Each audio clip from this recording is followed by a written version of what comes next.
আসসালামু আলাইকুম। আশা করি সবাই ভালো আছেন। আলহামদুলিল্লাহ আমরাও ভালো আছি। তো আজকে আপনাদের সাথে শেয়ার করব চিকেন রান্না করব আলু দিয়ে। তো এই যেখানে হলুদটা আমি দিয়ে নেই। হলুদটা আসলে ডিব্বার হলুদ শেষ হয়ে গেছে, পল্লি থেকে ডালা সমেটার উপরে নিয়ে ঢেলেছিলাম, তো যার জন্য দেওয়া হয়ে গেছে। পেঁয়াজ কাটা দিয়ে নিয়েছি, আর 4-5টা এলাচ দিয়েছি, লং দিয়েছি, আর মানে গরম মশলাগুলো দিয়ে নিয়েছি, তেজপাতা দিয়েছি 2টা।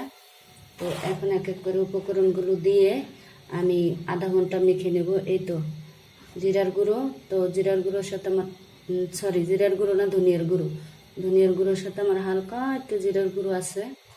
তো এতে আর কি চিকেন রান্না হবে না, যার জন্য আমার এই যে লবণ দিয়ে নিলাম। জিরাটা বেটে দিতে হবে, আজকে বাটাটাও নেই। আর এমনিতে আজকে বাজারে গেছি, বাজার করছি, যার জন্য আমার রান্নার দেরি হয়ে গেছে। এই তো মরিচ গুঁড়ো দিয়ে নিচ্ছি, লবণ দিয়ে দিলাম, হলুদটা আগে থেকে দেওয়া। এখন এই যে আদা বাটা, রসুন বাটা, তো এখন দিয়ে দিব পরিমাণ মতো তেল, কারণ বাচ্চার জন্য আলু দিতে হয়। এভাবে আলু দিয়ে রান্না করলে আসলে মজাই লাগে।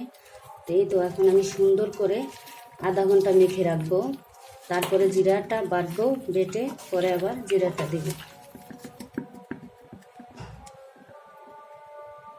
তো এই তো সব উপকরণগুলো দিয়ে সুন্দর মতো মেখে এখন আমি আধা ঘন্টা রেখে দেব।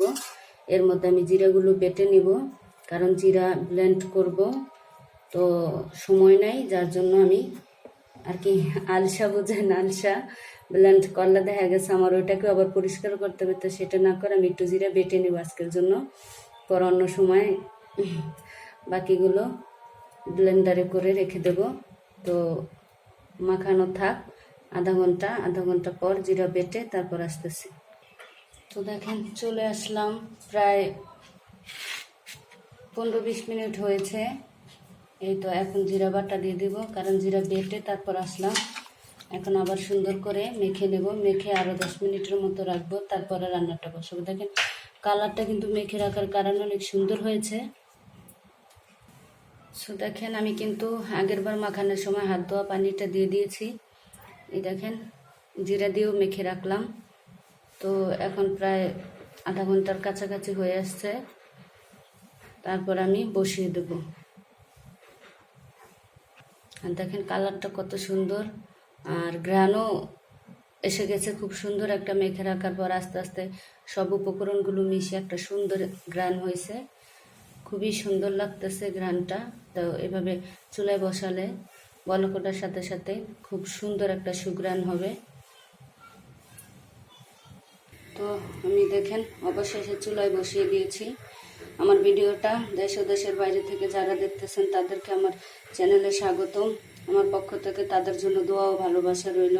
আর আমার প্রিয় আপুদের উদ্দেশ্যে বলতেছি, যারা আমার ভিডিওগুলো দেখেন কমেন্ট বেশি করে, লাইকের সংখ্যা কম। অবশ্যই যতজনই কমেন্ট করেন ততজন একটা করে লাইক দিয়ে দিবেন, কারণ আমি সবার ভিডিওতে প্রথমে লাইকটা দিয়ে নিই, তারপরে ভিডিওটা দেখে আমি কিন্তু কোনো কাউকে মিস করি না।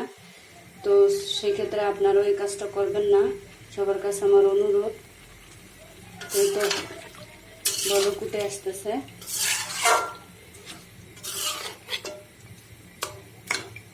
তো অন স্কিন অনেক কাজ করে নিব। এখন আমি সকালবেলা কাপড় ভিজিয়ে রাখছিলাম, এখন কাপড়গুলো ধোবো। আমার ওই সাফিন আজকে আর কি বলবো, হাসির কথা, তারা তো ভ্যাকসিন বিষয়ে শোয়াই, তো এখনও তার 4 বছর হয়নি। সে দুই একদিন পর পরে বা 1 সপ্তাহ পরে দেখা গেছে একদিন শীষ দিয়ে দেয়। তো আজকে খাতা গায়ে দিয়ে শুয়েছে, শীষ দিয়ে খাতাটা ভিজিয়ে ফেলেছে, তার জন্য খাতাটা ধুতে হবে। কিছু কাপড়ও ভিজিয়েছি, তো আমি এখন এগুলা ধুয়ে নিব অন স্কিনে। সো দেখেন কষানো হতেছে, মাঝখানে এসে একবার লাড়া দিয়ে গেছি, এখন একবার আবার লাড়া দিয়ে আবার চলে যাব কাপড় ধুতে।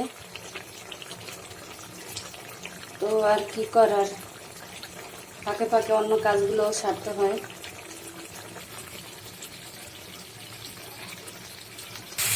তো দেখেন খুব সুন্দরভাবে কষানো হয়ে গেছে, লাগা লাগা হয়ে গেছে। এখন ঝোলটা দিয়ে দিব। আমি কিন্তু কষাতে ঝোল দেই নেই, ওই হাত ধোয়া পানিটাই শুধু দিয়েছিলাম। তো একবারে চুলা ডিম করে করে রান্নাটা করছি, যেহেতু আমি অন্য কাজ করতে চলে গেছি, মাঝে মাঝে এসে নাড়া দিছি। এইভাবেই হয়েছে। আলু টালু সবই মোটামুটি সিদ্ধ হয়ে গেছে। এখন খেতে থাক।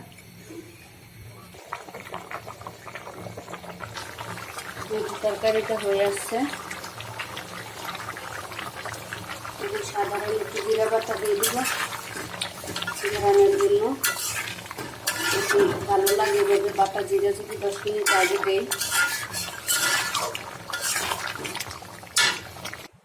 তো দেখেন অবশেষে রান্নাটা আমার হয়ে গেছে। কালারটা দেখেন খুব সুন্দর এসেছে কালারটা। ভিডিওটা ভালো লাগলে চ্যানেলটা সাবস্ক্রাইব করে আমার পাশে থেকে যাবেন। অবশ্যই লাইক দিয়ে ভিডিওটা দেখা শুরু করবেন। আল্লাহ হাফেজ।